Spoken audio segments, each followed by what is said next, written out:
Olá pessoal, bom dia. Estamos mais um momento aqui dos episódios diários, seguindo sequencialmente o livro Pão Nosso, que é uma psicografia de Chico Xavier pelo Espírito de Emmanuel. Estamos no capítulo 61, O Homem com Jesus.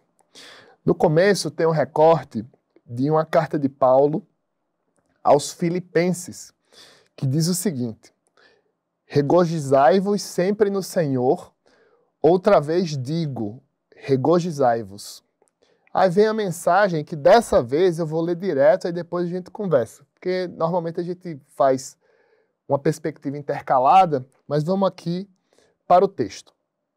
Com Jesus, ergue-se o homem da treva à luz, da inércia ao serviço, da ignorância à sabedoria, do instinto à razão, da força ao direito, do egoísmo à fraternidade, da tirania à compaixão, da violência ao entendimento, do ódio ao amor, da posse mentirosa à procura dos bens imperecíveis, da conquista sanguinolenta à renúncia edificante, da extorsão à justiça, da dureza à piedade, da palavra vazia ao verbo criador, da monstruosidade à beleza, do vício à virtude, do desequilíbrio à harmonia, da aflição ao contentamento, do pântano ao monte,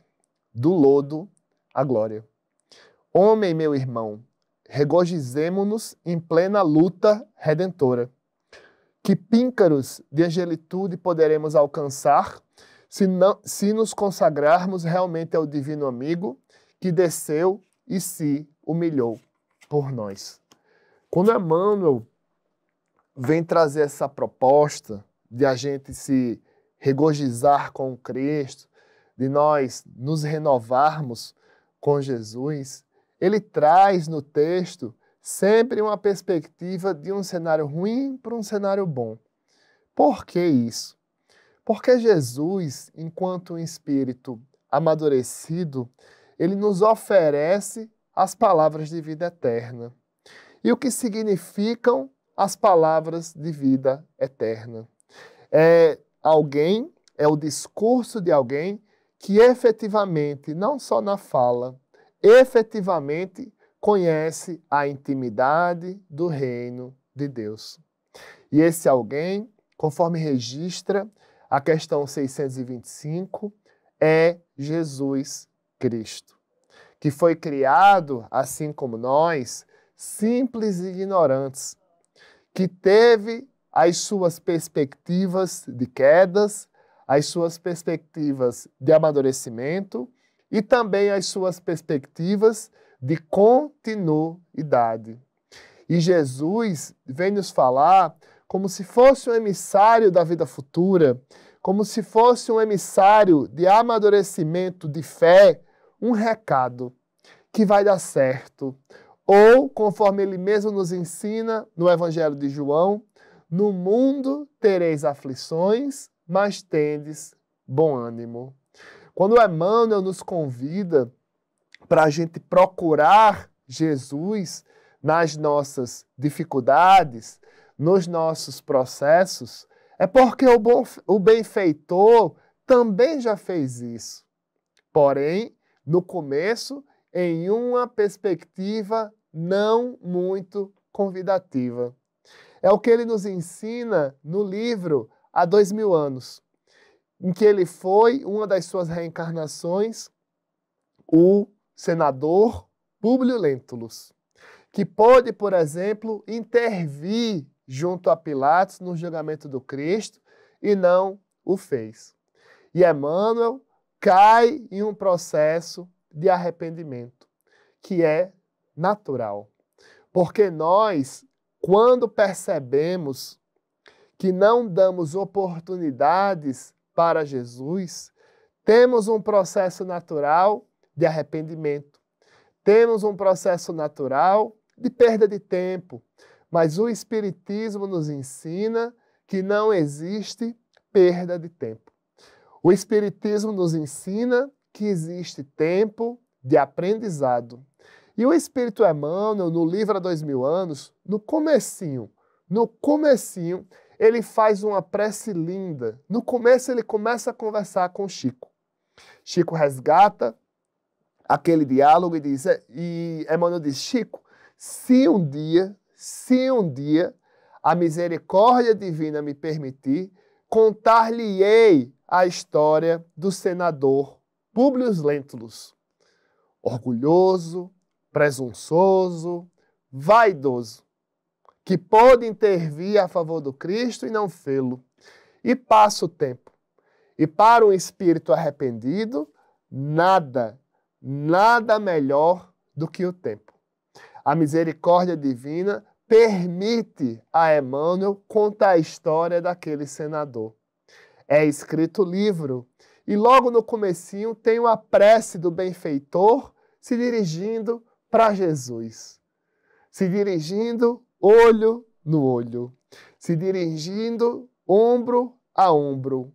Ou, se você também for como eu, demodé, se dirigindo como se fosse um tete-a-tete. E Emmanuel fala o seguinte, Senhor, o que são 2000 anos diante da eternidade do tempo? E começa ali, em uma prece que no livro é uma página e meia, a depender da edição, o processo de redenção daquele benfeitor. E ainda voltando a esse texto, na carta de Paulo aos Filipenses, que Paulo ele é insistente para quando nós sucumbirmos, para quando nós fraquejarmos, para quando nós estivermos vulneráveis, nos fortalecermos com Jesus, é importante registrar a questão 619 do Livro dos Espíritos. Quando Kardec, ao começar a terceira parte e escrever junto com a equipe do Espírito de Verdade a respeito da lei natural, ele vem questionar mais ou menos o seguinte: olhe, se a lei de Deus sempre existiu, por que não nos é dado conhecê-la? E os Espíritos respondem, a resposta é longa e a gente abrevia. Olhe, conhecer vocês conhecem. O que é difícil é compreendê-la. E o que é que significa compreender a lei de Deus?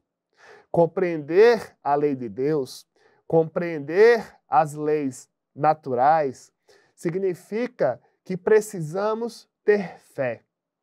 Significa que precisamos ter esperança. Significa que precisamos trabalhar o nosso processo de reforma íntima. Ressignificar a dor como um instrumento que impulsione uma mudança de comportamento. Esse pensamento é de Bárbara Brito, que eu acabei de assistir aqui na reunião pública de sábado, 16 de agosto de 2025. Segundo ela, e eu concordo, inclusive, a título de citação, a dor, ela proporciona que nós mudemos o nosso padrão de pensamento. É como se o espírito reagisse. É como se o espírito, em um primeiro momento, modulasse aquela situação e, sabendo que precisa continuar, ele vai se ajustando. E nós temos, nas palavras de Jesus Cristo, uma excelente recomendação. Ou, conforme o próprio Nazareno nos ensina, o caminho, a verdade e a vida. O Evangelho está posto à mesa. Cabe a gente, diante das nossas dificuldades, cabe a gente, diante das nossas vicissitudes e principalmente, cabe a gente, diante da nossa fé, colocá-lo em prática. E aí, o que é que você faz perante o Cristo nos seus processos de dificuldade? Se quiser, digita aí. Um abraço e até a próxima.